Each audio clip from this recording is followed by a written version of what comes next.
બોટાદ જિલ્લાના રાણપુર જિલ્લા પંચાયતની 4 બેઠકો ઉપર તેમજ તાલુકા પંચાયતની 14 બેઠકો પર ભાજપના ઉમેદવારોની ભવ્ય જીત થતા રાણપુર શહેરમાં ભવ્ય વિજય સરઘસ કાઢવામાં આવ્યું.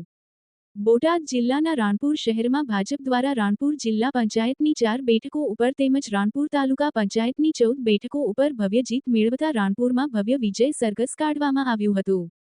આ વિજય સરઘસમાં કાર્યકરો અને સમર્થકોમાં ભારે ઉત્સાહ જોવા મળ્યો હતો. તાજેતરમાં જાહેર થયેલા પંચાયત ચૂંટણીના પરિણામોમાં ભારતીય જનતા પાર્ટીએ રાણપુરમાં એક હથ્થું શાસન સ્થાપતા શહેરના મુખ્ય માર્ગો પર ભવ્ય વિજય સરઘસ આયોજન કરવામાં આવ્યું હતું. રાણપુર તાલુકામાં ભાજપે કોંગ્રેસના સુપડા સાફ કરી દીધા હતા. બોટાદ જિલ્લા પંચાયતની રાણપુર તાલુકાની 4 બેઠકો પર ભાજપનો ભવ્ય વિજય થયો છે. રાણપુર તાલુકા પંચાયતની કુલ 18 બેઠકોમાંથી 14 બેઠકો પર ભાજપે કબજો મેળવી સ્પષ્ટ બહુમતી હાંસલ કરી છે.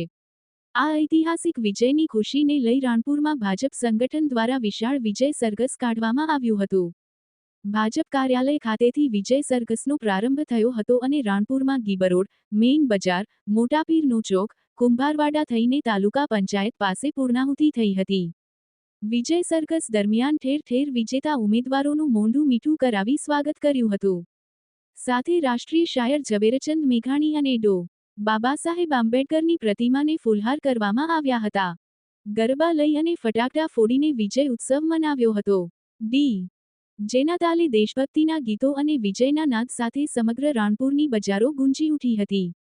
આ વિજય સરઘસમાં મોટી સંખ્યામાં ભાજપ હોદ્દેદારો, કાર્યકરો અને સ્થાનિક લોકો કેસરિયા ખેસ પહેરીને વિજય સરઘસમાં જોડાયા હતા. પોલીસ પ્રશાસન દ્વારા પણ ચુસ્ત બંદોબસ્ત ગોઠવવામાં આવ્યો હતો. રાણપુર જિલ્લા પંચાયતની બેઠકના વિજેતા ઉમેદવાર પરેશભાઈ સલૈયા તેમજ ઉમરાળા બેઠકના ઉમેદવાર વિનોદભાઈ સોલંકી જણાવ્યું હતું કે આ જીત એ જનતાના વિશ્વાસ અને કાર્યકરોની મહેનતનું પરિણામ છે. રાણપુરના વિકાસ માટે અમે કટિબદ્ધ છીએ. રાણપુર શહેર અને રાણપુર તાલુકાના વિકાસમાં કોઈપણ પ્રકારની કચાશ રાખવામાં નહીં આવે. લોકોને જરૂર પડે અમારો સંપર્ક ગમે ત્યારે કરી શકે છે. અમે લોકોના કામ કરવા માટે જ ચૂંટાઈને આવ્યા છીએ. આ વિજય સરઘસને જોવા રાણપુરની બજારોમાં માનવ મહેરામણ ઉમટી પડ્યું હતું અને જીતનો જશ્નનો માહોલ ઊભો થયો હતો. આ વિજય સાથે જ રાણપુર તાલુકામાં હવે ભાજપના વિકાસકામોની ગતિ તેજ બનશે. રાણપુર શહેર અને રાણપુર તાલુકો વિકાસની ગતિએ વધુ ઊંચાઈ પર ચૂંટાઈ આવેલા સભ્યો લઈ જશે તેવી આશા લોકો રાખી રહ્યા છે. વિપુલ લુહાર, ન્યૂઝ 14 રાણપુર. આજની આ સંઘી સભામાં જે બદલ લોકો બધા હાજર રહ્યા એ બદલ તમામનો આભાર માનું છું.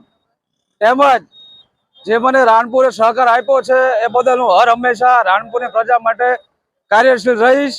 નાના મોટા કંઈ પણ કામકાજ હોય તો મારો સંપર્ક કરવા નમ્ર વિનંતી.